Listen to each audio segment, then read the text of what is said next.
Many thanks for joining us on the program where a topic of national interest gets our attention. And we will begin by bringing you up to date with news that made headlines during the week. Recording We in are going to be progress. starting with President Bola Tinubu, who on Thursday extended the tenure of Controller General of Customs Bashir Adewale Adeniyi by 1 year amidst challenging the city's continued stay in office. Also, President Bola Tinubu conferred national honors of Office of Order of Niger (OON) on Super Falcons following their historic victory at the 2025 Women's Africa Cup of Nations in Morocco. To reward the player, the president, who earlier received the trophy from Rashidat Ajibade, gave each player $100,000. Also, the Independent National Electoral Commission announced the commencement of the 2025 nationwide continuous voter registration exercise ahead of the upcoming elections. According to a statement by the Commission via its X handle, online pre-registration will open on Monday, August 18, 2025 through its official portal. And now to stories that get our attention today. The National Association of Nigerian Nurses and Midwives NANNM suspended a 7-day warning strike. The decision followed an agreement reached at a meeting between the federal government and association's executive council. The suspension notice made available to newsmen in Abuja on Saturday was signed by NANNM National President Haruna Maman and its National Secretary Dr. T.H. Shatima. Also, in commemoration of 2025 World Day Against Trafficking in Persons marked globally on July 30, Caritas Nigeria team in Benin City, Edo State, organized a youth empowerment workshop and an advocacy walk. Also, a former Kogi lawmaker, Dino Milaye, defected to the ADC, alleging that the People's Democratic Party is no longer functioning as an independent opposition, but has instead been purchased by the ruling All Progressive Congress. These and many more get our attention today. It is indeed my pleasure to welcome you to today's episode of Firecrackers. My name is Iribami Salako. Let us go on a break, and that is on the sorry state of Nigeria's healthcare system. And when we come back, introduction of guests to be done, and we will begin discussions on that topic. Do stay with us. Many thanks for staying with us. If you're just joining us, this is Firecrackers and we're just about to get started. And now the topic that we have at hand is the plight of Nigeria's health workers.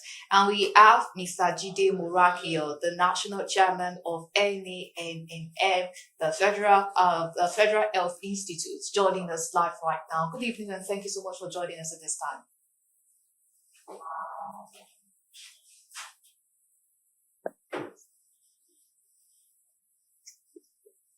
Okay, wait, can you hear me?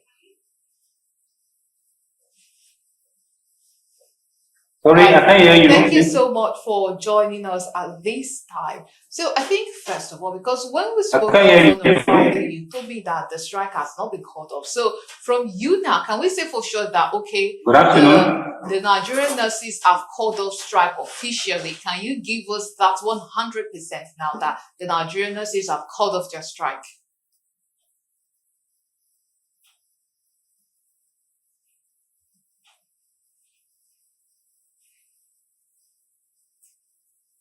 Okay, Mr. Murakio, can you hear me?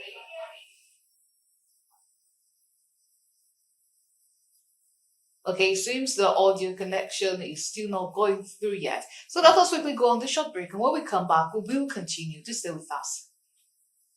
For staying with us. So as we are waiting for a reconnection with our other guests, we'll move on to our other topic, and that is human trafficking and checkmating the menace in Nigeria. And I have with me here in the studio Dr. Philip Olorundamilola, a political analyst and security expert. Thank you so much for being here with us today. Thank you for having me. I'm grateful to be here. Okay, all right. So this is in light of July 30, the World Day Against Trafficking in Person. So, but before we start discussion, let us first of all go see this report on dark realities of modern day slavery in Nigeria. And when we come back, we'll resume discussions on it. Just stay with us. Thanks for staying with us. If you're just joining us, this is Firecrackers, and now we're about to talk about human trafficking and checking the menace in Nigeria. So let us even first of all look at the cause of it. Because when you have a problem, there definitely has to be a cause for it and why there's prevalence, and then you can now start talking about ways to checkmate it so that it's already a problem. but so that at least it will not fester into something that we cannot contain. So, from your own perspective, what do you think might be responsible for the surge in human trafficking? Well, let us first of all look at Nigeria before we look at all around the world. Well, it's been with us for some time, So, and that people think it's a quick way to escape poverty or a lot of issues that we have in our country with our economy. And so even parents, encourage their children to go because they believe that it's a way to escape poverty. So, and when they go to this, on this journey, some of those journey are a journey of no return. A time was when they used to go to Libya. It was very popular and they go through the desert. So it takes many days of journey through the Sahel, and going through without water. And so saw a lot of them trying to even cross from Libya to Spain and all of that. And so a lot of shipwreck, so this is, so the cost to me is just a way of escaping socio-economic problem that we have in Nigeria. Because they think, if you get there, like you'll be able to make within a time, short time, able to make some money, or they promise that from there you can even actually cross to Europe or America or whatever they promise them. And so the problem has been to escape, from socio-economic problems that we have in Nigeria. Okay. So you would say that it's not that there is no sensitization, it's not that people are not aware of the danger, but you say it's a risk that they themselves are willing to take just for the chances that it might give them huge returns at the end of the day? I think a lot of them are aware of the challenges, but they are ready. They are willing to take that risk. Some do not just escape. Some even go through. I read the story of two young Nigerians who went through the ship, and they are sitting on that. That's part of the ship that, and that they did that from Nigeria to, I think they were going to Brazil. And they were sitting until the police or the marine police of one country intercepted them. They were ready to take that risk. They were ready to take that risk to die. Whether if they get there. Some of them think that it's better because of what they are going through in Nigeria. A lot of people think, what we are going through in Nigeria is better. Let me go and take my chances there. Because they've seen stories of those who made it and who were able to succeed over there. And so they want to take that chance. So it's a risk people are willing to take. And plus the awareness, you can't say there's no awareness. There's awareness by federal government, by all agents of government. But people are still taking that risk every day. So unless there's no enough awareness by government agencies, they have to do more than before. But that even this trafficking predates the Japa syndrome. This trafficking has been going on for that. I'm aware. I've been going on long. But now we have Japa syndrome that now is because this trafficking is actually for people who cannot afford the Japa route. Japa is costs a lot of money.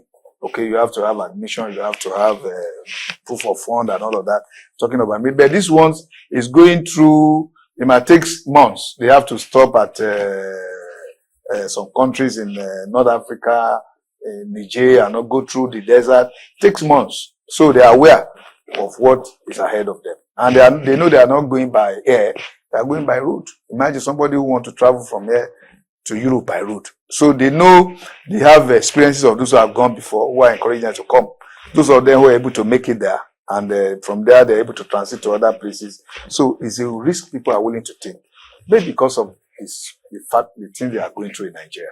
And they will, okay, it's better. Let me go and try over there. Because and they have support of some of their parents to do that.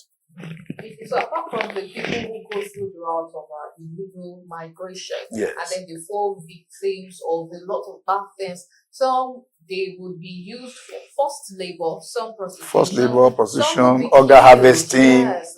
These are criminal, critical crimes. Yeah, so these are ones that these people are aware of the danger before they set foot into it. Now let us talk about the ones that happen unsuspectingly. For example, because that a lot of people want to leave Nigeria now, and then they will start advertising, okay, come, we'll help you get jobs, we'll help you do this and that. The sad thing about this is they will rob these people of their hard-earned money, and then they will still find themselves, they will get to the other country, their passports will be confiscated, and then it will be used for forced labor, and a lot of bad things. So these are people who have their own money. They are ready to go through migration legally, but then they fall to the victims of these malicious people. So what advice would you give to people whenever they are seeing opportunities that seems so good to be true, and then they are rushing there, and then we always hear these sad stories? What advice do you have for this type of people? Well, the advice is to make sure that you really know what you are getting into. They should interrogate it very well, but oftentimes what happens is that none of these, whether it's legal route or it's not cheap. You find out that the money that they have, that they are going to spend, they can actually use it to start something here in Nigeria. But there's so much opportunity in Nigeria, okay? Because it's not going to be free. It's either when you get there, or the promise that if you get there, you have to work.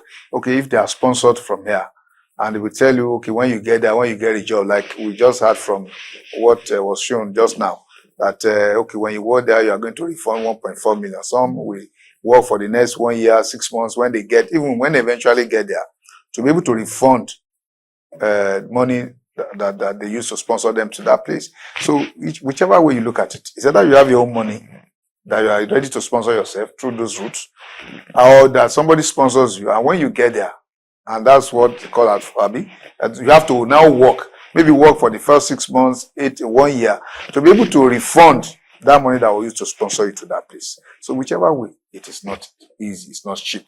So it will be better that they know that the kind of money that they have that are going to spend and the risk they are going to take is not worth it. That is better they stay here. The only way to migrate is to migrate to the legal route, legal migration, which you will get your passport, you get your visa, you obtain the visa of the country that you are going, and you can legally.